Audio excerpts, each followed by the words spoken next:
Dear Esther, the gulls do not land here anymore. I've noticed that this year they seem to shun the place. Maybe it's the depletion of the fishing stock driving them away. Perhaps it's me. When he first landed here, Donnelly wrote that the herds were sickly and their shepherds the lowest of the miserable classes that populate these Hebridean islands. 300 years later, even they have departed.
There was once talk of a wind farm out here, away from the rage and the intolerance of the masses. The sea, they said, is too rough for the turbines to stand. They clearly never came here to experience the becalming for themselves. Personally, I would have supported it. Turbines would be a fitting contemporary refuge for a hermit. The revolution and the permanence.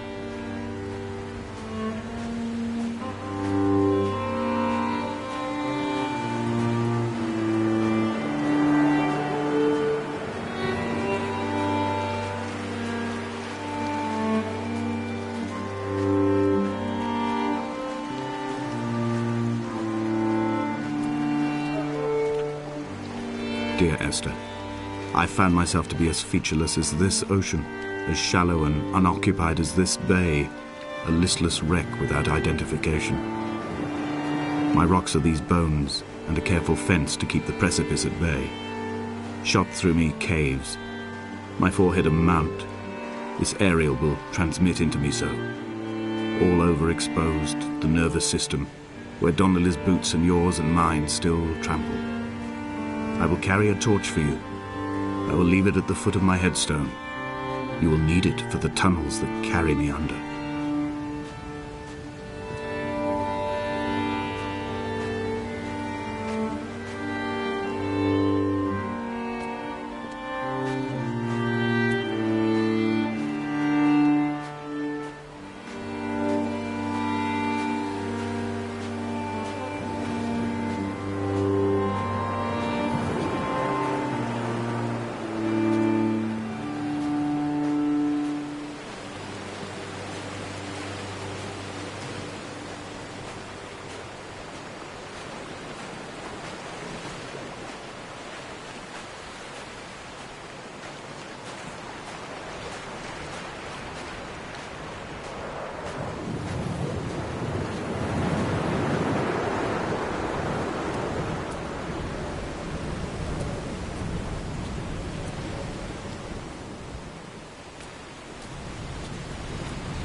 Donnelly reported the legend of the hermit, a holy man who sought solitude in its most pure form.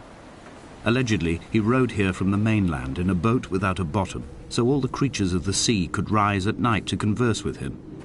How disappointed he must have been with their chatter. Perhaps now, when all that haunts the ocean is the rubbish dumped from the tankers, he'd find more peace. They say he threw his arms wide in a valley on the south side, and the cliff opened up to provide him shelter. They say he died of fever 116 years later. The shepherds left gifts for him at the mouth of the cave, but Donnelly records they never claimed to have seen him. I have visited the cave and I have left my gifts, but like them, I appear to be an unworthy subject of his solitude.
Donnelly's book had not been taken out from the library since 1974.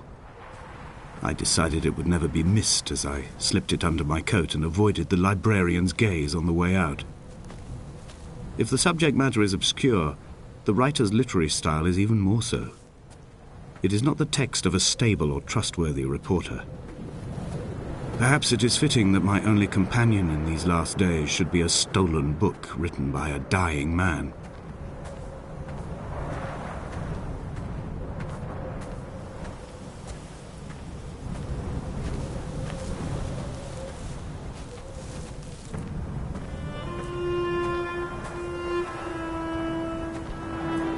When someone had died or was dying, or was so ill they gave up what little hope they could sacrifice, they cut parallel lines into the cliff, exposing the white chalk beneath. You could see them from the mainland or the fishing boats, and know to send aid or impose a cordon of protection, and wait a generation until whatever pestilence stalked the cliff paths died along with its hosts. My lines are just for this: to keep any would-be rescuers at bay.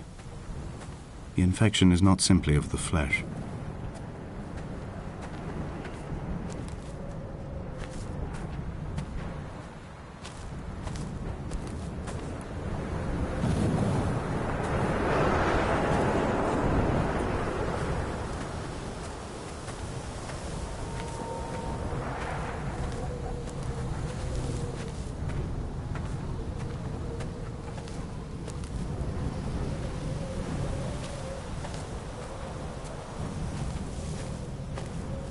I quote directly, "A motley lot with little to recommend them.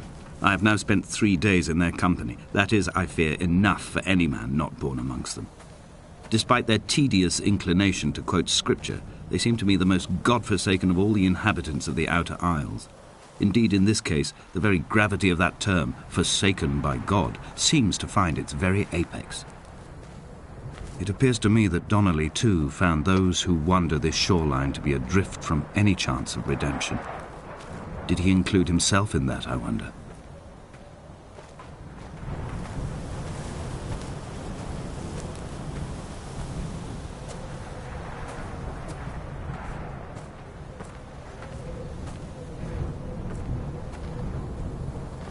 Dear Esther, I met Paul.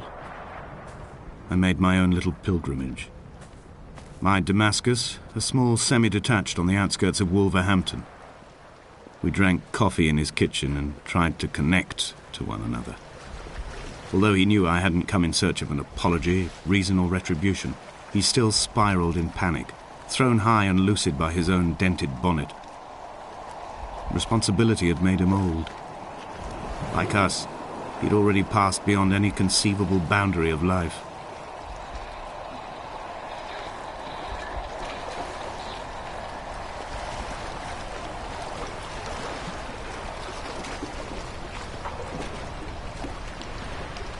I would leave you presents outside your retreat in this interim space between cliff and beach. I would leave you loaves and fishes, but the fish stocks have been depleted and I've run out of bread. I would row you back to your homeland in a bottomless boat, but I fear we would both be driven mad by the chatter of the sea creatures.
He still maintains he wasn't drunk, but tired.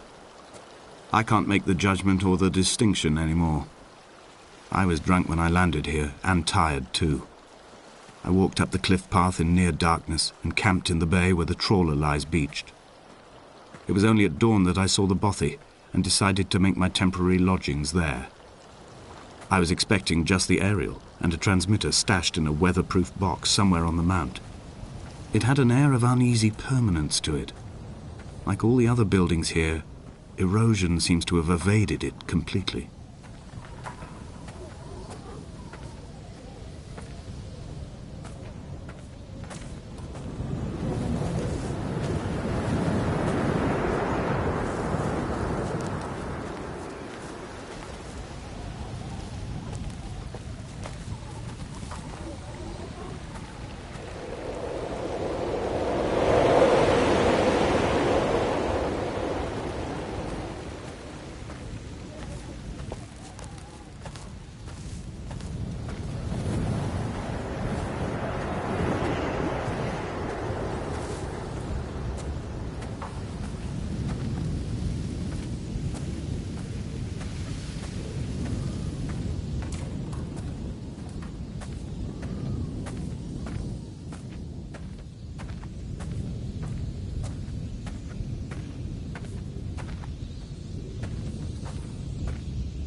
Dear Esther, I have now driven the stretch of the M5 between Exeter and Bristol over 21 times. But although I have all the reports and all the witnesses and have cross-referenced them within a millimetre using my Ordnance Survey maps, I simply cannot find the location. You'd think there would be marks to serve as some evidence. It's somewhere between the turn-off for Sanford and the welcome break services. But although I can always see it in my rear-view mirror, I have as yet been unable to pull ashore.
All night the boy has kept me lucid. I sat, when I was at the very edge of despair, when I thought I would never unlock the secret of the island, I sat at the edge, and I watched the idiot boy blink through the night. He's mute, and he is retarded, and he has no thought in his metal head but to blink each wave and each minute aside until the morning comes and renders him blind as well as deaf-mute. In many ways, we have much in common.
There must be a hole in the bottom of the boat. How else could new hermits have arrived?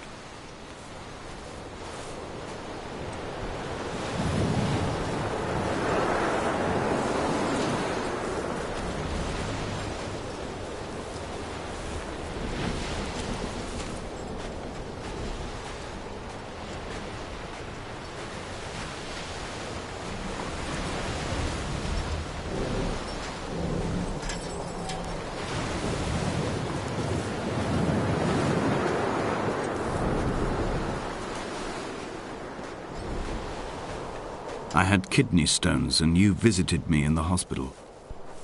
After the operation, when I was still half submerged in anesthetic, your outline and your speech both blurred. Now my stones have grown into an island and made their escape, and you have been rendered opaque by the car of a drunk.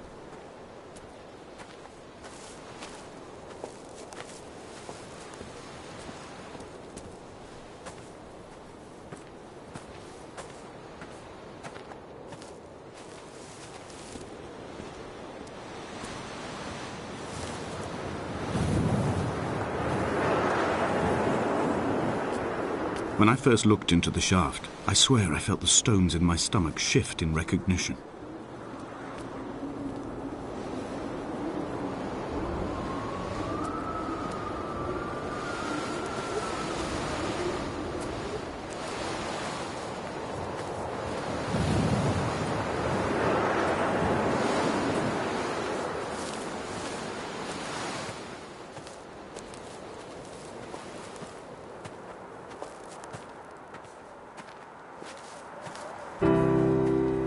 I've begun my ascent on the windless slope of the western side.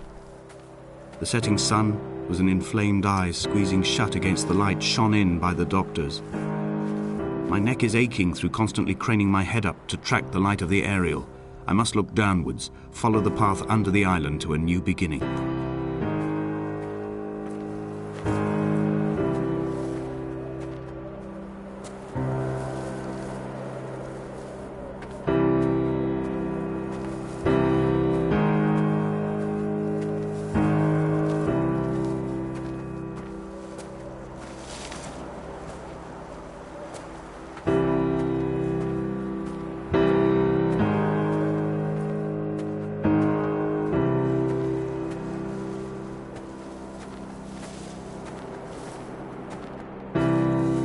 bothy was constructed originally in the early 1700s. By then, shepherding had formalized into a career. The first habitual shepherd was a man called Jakobsen, from a lineage of migratory Scandinavians. He was not considered a man of breeding by the mainlanders. He came here every summer whilst building the bothy, hoping eventually that becoming a man of property would secure him a wife and a lineage. Donnelly records that it did not work. He caught some disease from his malcontented goats and died 2 years after completing it. There was no one to carve white lines into the cliff for him either.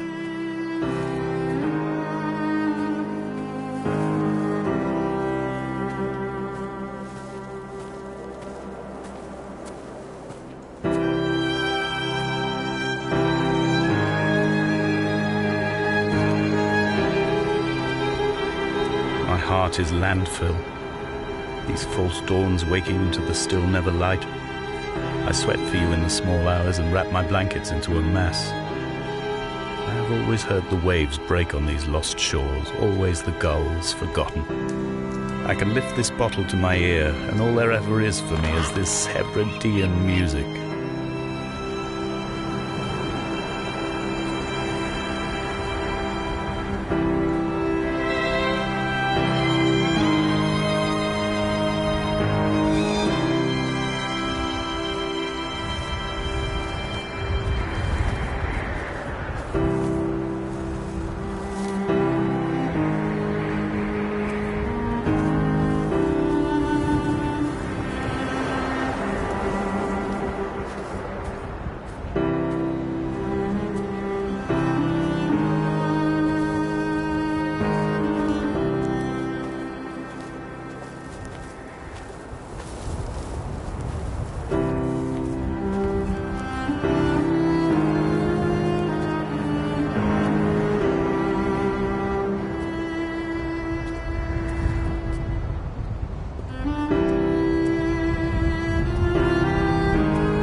What to make of Donnelly, the laudanum and the syphilis?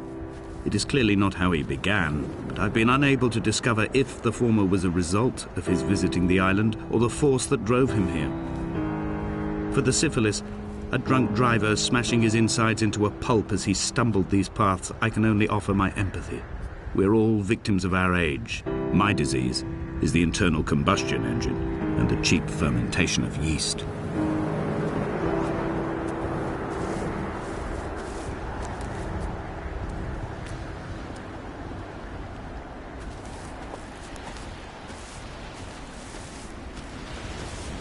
They found Jakobsen in early spring.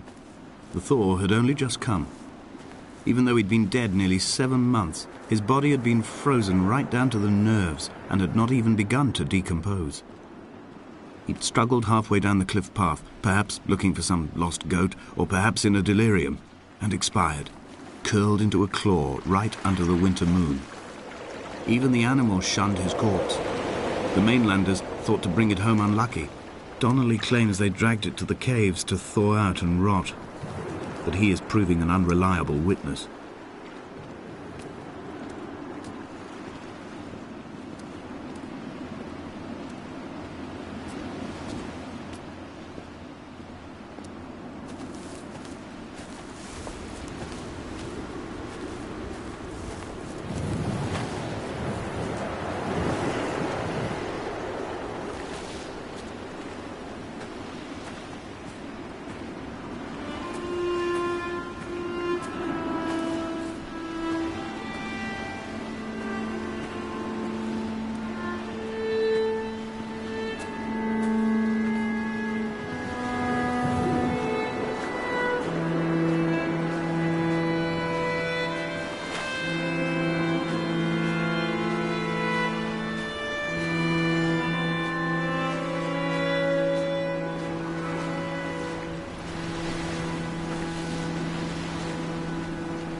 Climbing down to the caves, I slipped and fell and have injured my leg.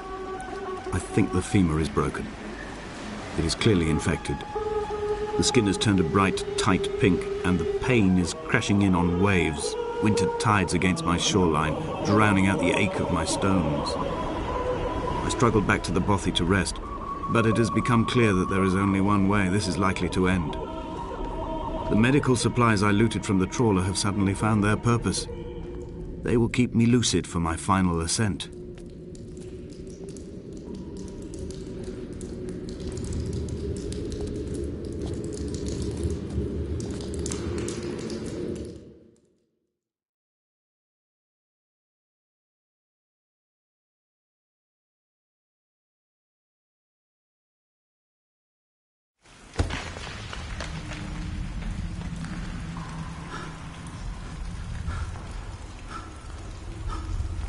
Donnelly did not pass through the caves.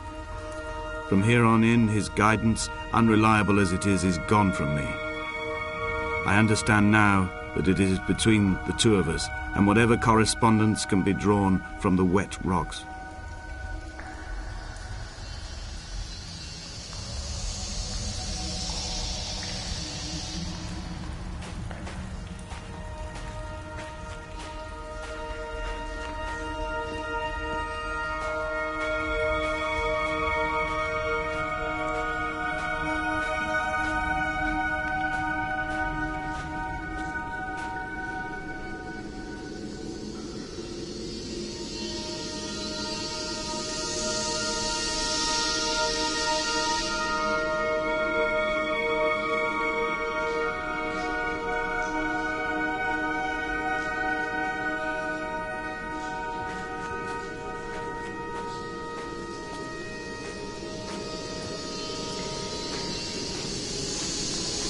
I first saw him sat by the side of the road. I was waiting for you to be cut out of the wreckage. The car looked like it had been dropped from a great height. The guts of the engine spilled over the tarmac, like water underground.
am traveling through my own body, following the line of infection from the shattered femur towards the heart. I swallow fistfuls of painkillers to stay lucid. In my delirium, I see the twin lights of the moon and the Ariel shining to me through the rocks.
When I was coming round from the operation, I remember the light they shone in my eyes to check for pupil contraction.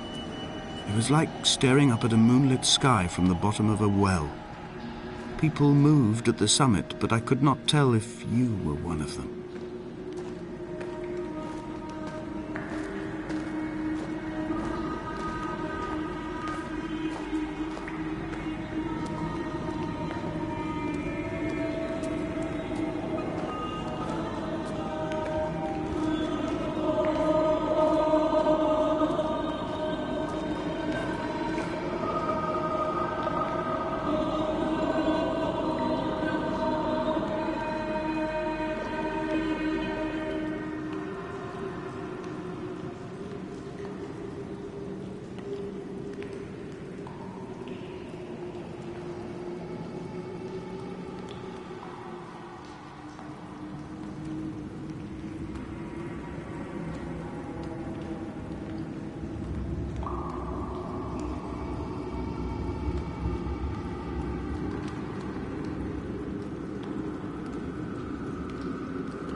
moon over the Sanford Junction, headlights in your retinas. Donnelly drove a grey hatchback without a bottom. All the creatures of the tarmac rose to sing to him. All manner of symbols crudely scrawled across the cliff face of my unrest. My life reduced to an electrical diagram. All my gulls have taken flight. They will no longer roost on these outcrops. The lure of the moon over the Sanford Junction is too strong.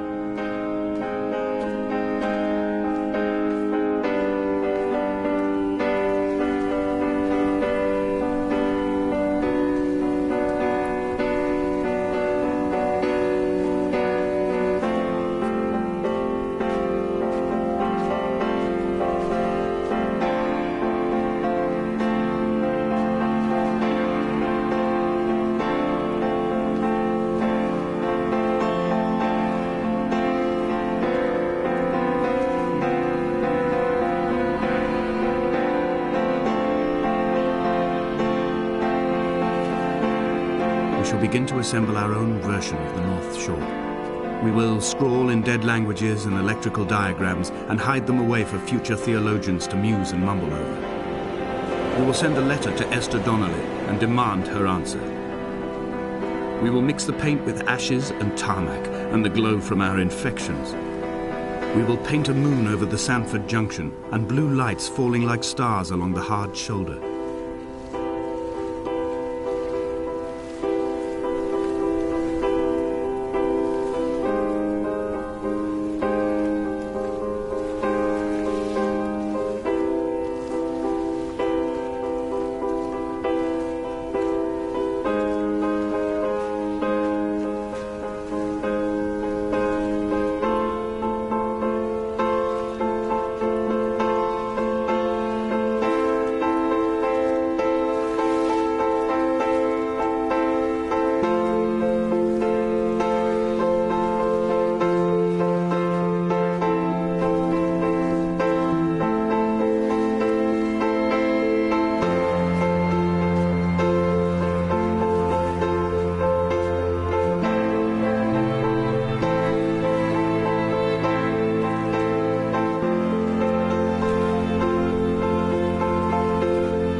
There were chemical diagrams on the mug he gave me coffee in, sticky at the handle where his hands shook.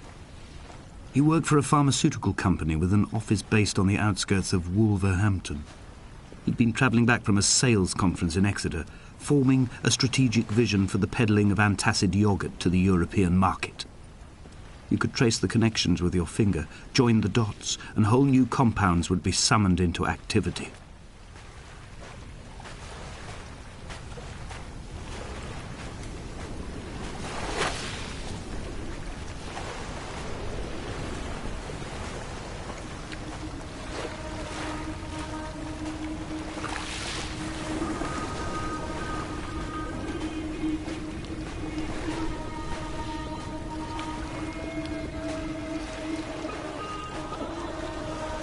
From here, I can see my armada. I collected all the letters I'd ever meant to send to you, if I'd have ever made it to the mainland, but had instead collected at the bottom of my rucksack, and I spread them out along the lost beach. Then I took each and every one, and I folded them into boats. I folded you into the creases, and then, as the sun was setting, I set the fleet to sail. Shattered into 21 pieces, I consigned you to the Atlantic, and I sat here until I'd watched all of you sink.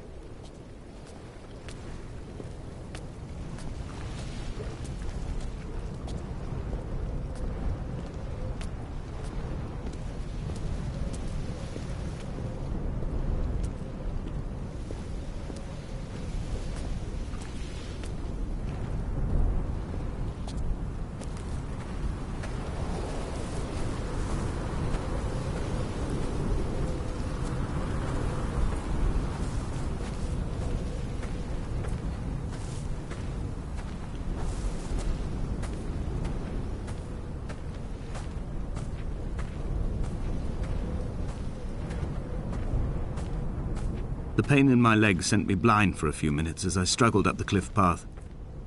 I swallowed another handful of painkillers, and now I feel almost lucid.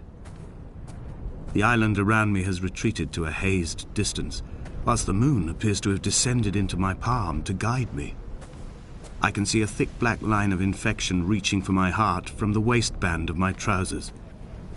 Through the fugue, it's all the world like the path I have cut from the lowlands towards the aerial.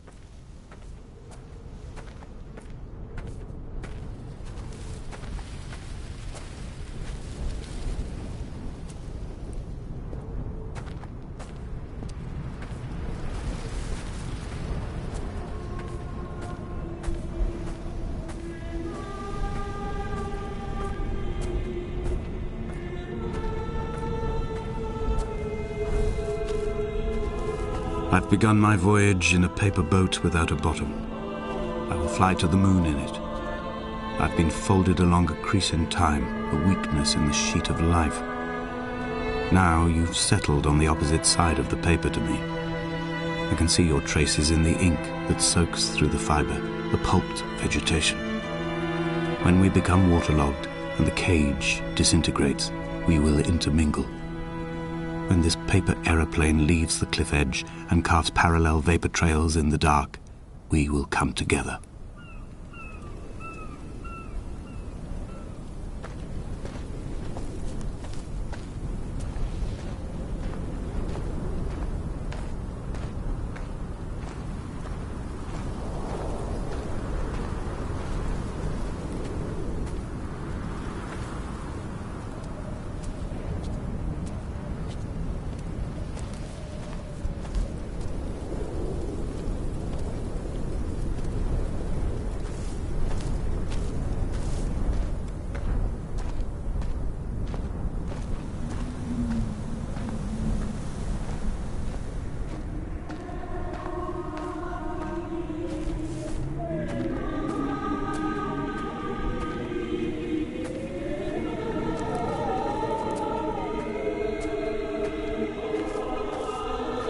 If only Donnelly had experienced this, he would have realized he was his own shoreline, as am I.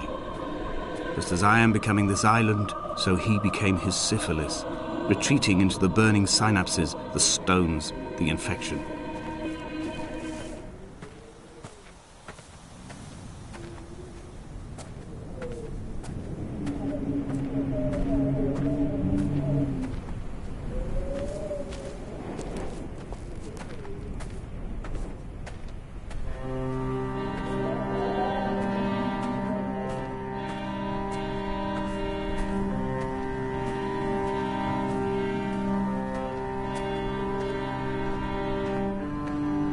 bent back like a nail, like a hangnail, like a drowning man clung onto the wheel, drunk and spiraled, washed onto the lost shore under a moon as fractured as a shattered wing.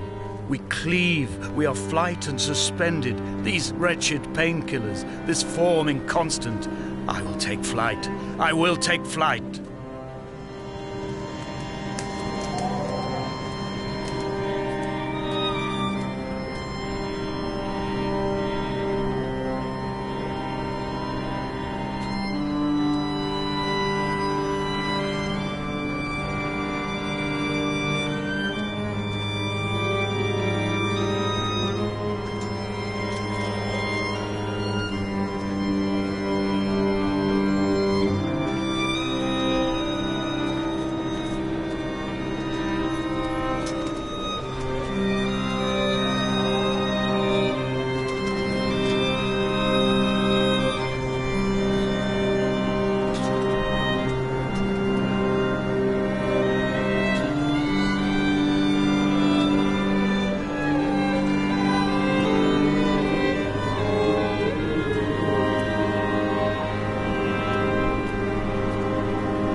He was not drunk, Esther. He was not drunk at all. He had not drunk with Donnelly or spat Jacobson back at the sea. He had not careered across the lost shores and terminal beaches of this nascent archipelago. He did not intend his bonnet to be crumpled like a spent tissue by the impact. His windscreen was not star-studded all over like a map of the heavens. His paintwork etched with circuit diagrams, strange fish to call the gulls away. The phosphorescence of the skid marks lighting the M5 all the way from Exeter to Damascus.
I am the Ariel.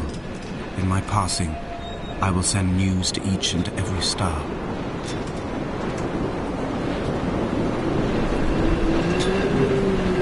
Dear Esther, I have burned the cliffs of Damascus. I have drunk deep of it. My heart is my leg, and a black line etched on the paper all along this boat without a bottom. You are all the world like a nest to me. Eggs unbroken form like fossils, come together, send small black flowers to the air. From this infection, hope. From this island, flight. From this grief, love.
come back.